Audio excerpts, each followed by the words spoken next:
Assalamu alaikum wa rahmatullahi wa barakatuh, and welcome back. You're watching Women's AM with myself, Ayan, and on the panel joining me today are my sisters Hassana and Zainab, and our special guest today, Sister Saliha. So, Sister Saliha, it's really lovely to have you on the show again. We know that, mashallah, you're the CEO of the Muslim Youth Helpline, and what I wanted to know was, you know, what made you feel as though there was a need for specifically a Muslim Youth Helpline, since there are other youth helplines available? Well, the thing is that basically the Muslim Youth Helpline is unique because it is faith and culturally sensitive. And what we've realised over the years is that that is what young people want, and that's actually what adults want as well, is they want something that actually understands their culture and their faith. I mean, just touching on what you said, Sister Saliha, because I think it's interesting that we've got something specific for young people. Do you think there's enough services out there for the adults in the community? That's a really interesting question, because I don't think there's enough for adults. And again, people ring up and say, you know, why isn't there anything for us? Because we want something that, you know, people understanding our culture, understanding our faith. And actually, I'm looking into exploring a helpline, inshallah. That's fantastic news, alhamdulillah. Brilliant. So we'll have to keep a lookout, inshallah. So moving on now to today's topic, let's go straight to her views, where today we'll be discussing premarital relationships.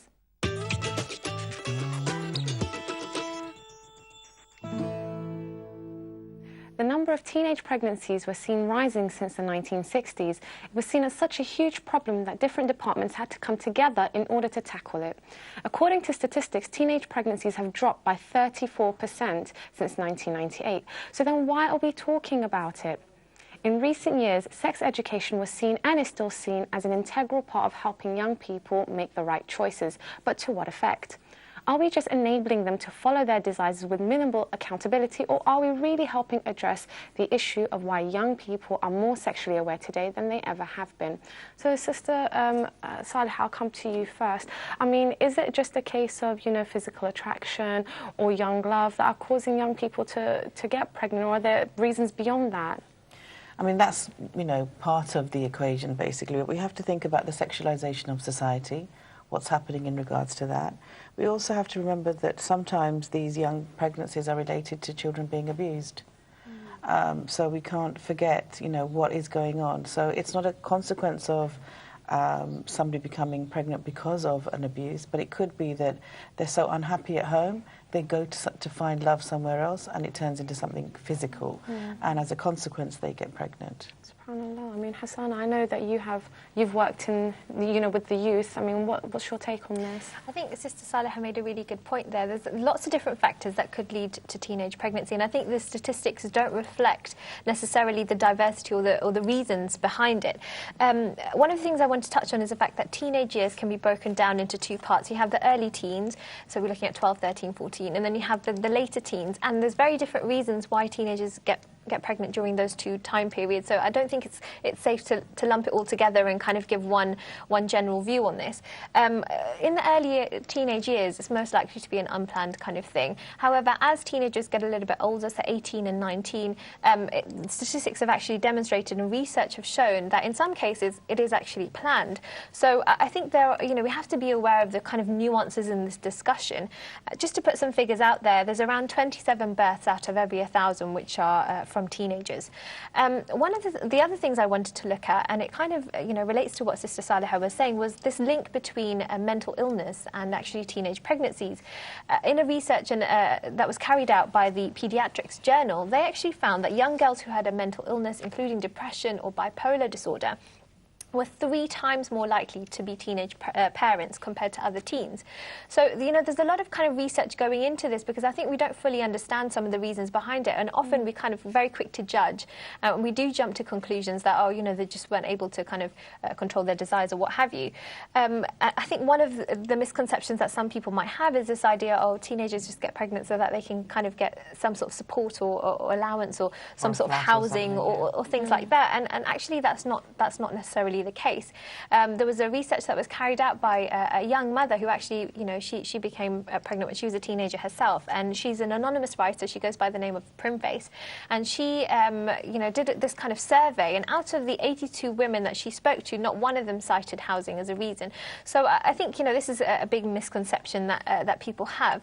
But another thing that Sister Saliha was saying was about the sexualization, and I think, in her research, this is something she touched upon, and this is what she says. This is her quote: "Young people are being fed sex through advertising and media with distorted images portraying sexual attractiveness as the height of success for young girls." I think this is something that we need to face up to. There is definitely this sexualization which is happening. It's absolutely true. I mean, you get it even with something as menial as toothpaste or mouthwash, and you can see the sort of level of, sexual sort of innuendo. Even sometimes it's outright full frontal that you get, and kids see this. It's really unfortunate. But Sister Saliha, I mean, as Muslims, we'd like to think that we're immune from this, but is this something that happens within the Muslim community? Unfortunately, it does. It does. And, my professional experience, I know and I've seen and I've worked with young girls who have become pregnant.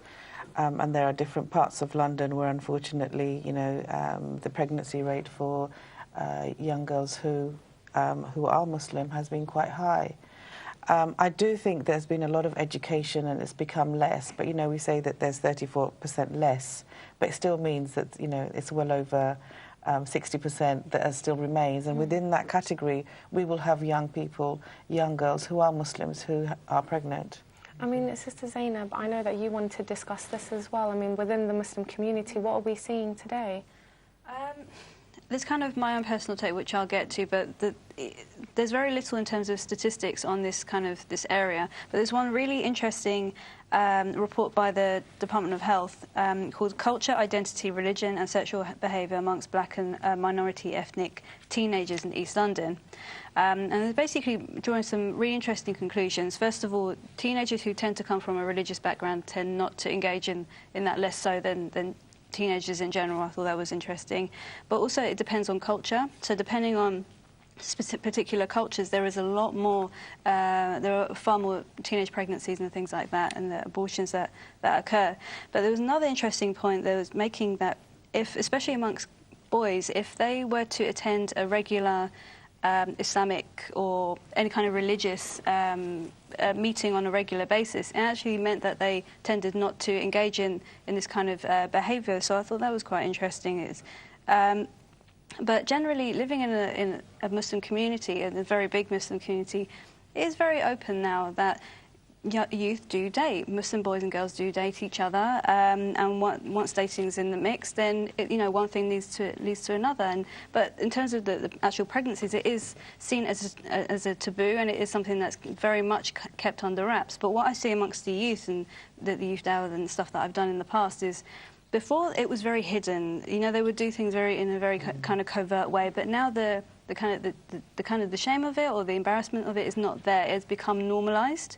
So it is quite open in terms of dating. Well, if you think about it, I mean, all of us travel on the bus and the tube, and sometimes I'm really, really kind of concerned when you see, young people, and they're not married, and their behaviour, and I'm thinking, you have a beard or you're wearing hijab, and it's really, honestly, I do think that shame and embarrassment has gone, whereas before people actually, went out of their way to hide it. Now they openly do this.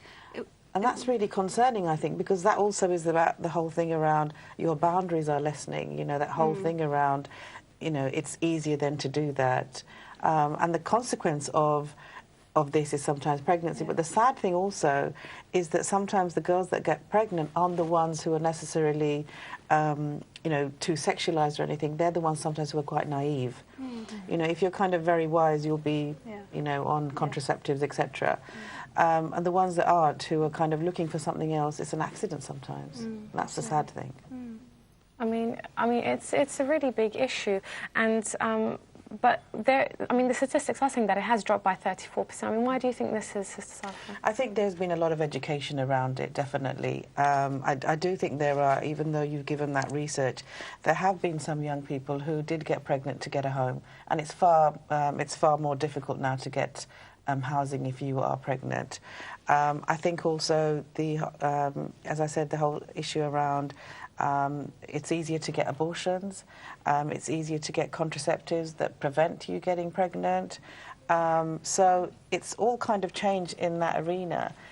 Sexual clinics are around. So it's more around kind of not getting pregnant, but still being able to enjoy yourself. There's no morality in that. So it's slightly different in terms of for, you know, wider society than it is for us.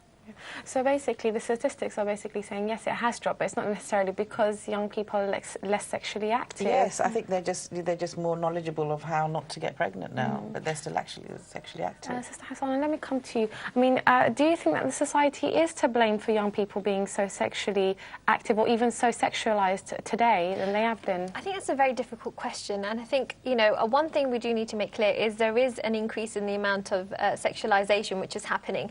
We see lots of highly sexualized images in media and advertising. That much we know is clear. There's been a lot of research into this, particularly by kind of women's organizations, and one of them, the European Women's Lobby, actually did some research into this area of sexualization, sorry. And they've said that, and I find this really interesting, they've said it's become like wallpaper. It's all the time, constantly in the background, to the extent that we don't even see it anymore. And I think that's definitely the case. You know, we see it in society and it's become so normalized. Some of us, we don't even blink, you know, we kind of walk past these images and it doesn't affect us anymore. And following on from some of the research, Dr. Linda Papadopoulos, who's a psychologist and expert, she actually specializes in this area of sexualization on young people. She presented some really shocking statistics, and when I read this, I was really taken aback. She says that 62% of young girls that she spoke to want to be glamour models, and 25% of the young girls she spoke to want to be lap dancers. I mean, when you hear statistics like this, it's absolutely shocking, and you do, you know, it does make you question the kind of values that are out there. And you know, we've got, following on from that, statistics which show that 11-year-olds, that's the average age where people are being exposed to pornography. So it's clear that this generation is unlike any of the others that we've seen before. So this means that 18 is no longer the age, that transitional period into adulthood. That's becoming a lot earlier. So our understanding of what young people are going through also has to change as well. There was another research that I looked into, and this was by Lucy Russell, who's the director of the campaign for Young Minds, and she suggests that perhaps it's due to overstimulation. We're overstimulating young people, and she did some research into neuroscience, which actually helped her to understand this further. And she says that some areas of the brain, like the front cortex, they're not fully matured until people are around the age of 20, which is the reason why young people are often kind of, you know, they're more impulse-based, or they do things on impulses rather than kind of thinking things through. And she says we bombard young people with ads about the latest gadgetry, about fast food, and we give them unfettered access to online communication. This means they're becoming slaves to status symbols, leading increasingly to unhealthy lifestyles, feeling pressurized to advertise their body, and they're being exposed to violence and hardcore pornography, suicide. And as adults, we are increasing adolescent risk-taking behavior instead of mitigating against it. I think this is a really, really interesting, you know, quote here about this idea that perhaps in the society we're living in, young people with so much exposure to lots of different things, they are becoming increasingly aware of lots of different things, and yes, there is an increased sexualization as well. I mean, but I think it's a globalized sexualization as well. I mean, it's very interesting when I go on Facebook and I see lots of young girls and boys from Muslim countries, and they're actually adding on much older men. I'm like, what is this about? Why are they doing this? So I think, you know, it's that whole thing around risk-taking behavior. Whereas risk-taking before was kind of a very naive thing. Nowadays, it's actually, you know, the kind of risk-taking is going into the territory where you normally wouldn't, such as kind of, you know, yes, relationships and sexualized behavior. And actually, you know, the internet, again, is allowing people to do that much easier. You know, the accessibility is there, and it's very, very worrying. So I don't think, you know, we should be thinking just because we're Muslims, we're free from this, or just because we're having a, you know, a good Islamic education, you're free from it. You know, far from being that. I remember, sorry, this just kind of reminded me, the fact that you're saying that people don't notice these things anymore, it's become like a wallpaper. Reminded me of when my grandfather first came to the country, and he was just so shocked by, you know, the way people behaved and the way that they dressed, that when he used to go out, he literally used to stare at the floor. He would never look up because he used to say, my goodness, there's so much fitna around, I can't lift my eyesight up, I can't do it. And, you know, it kind of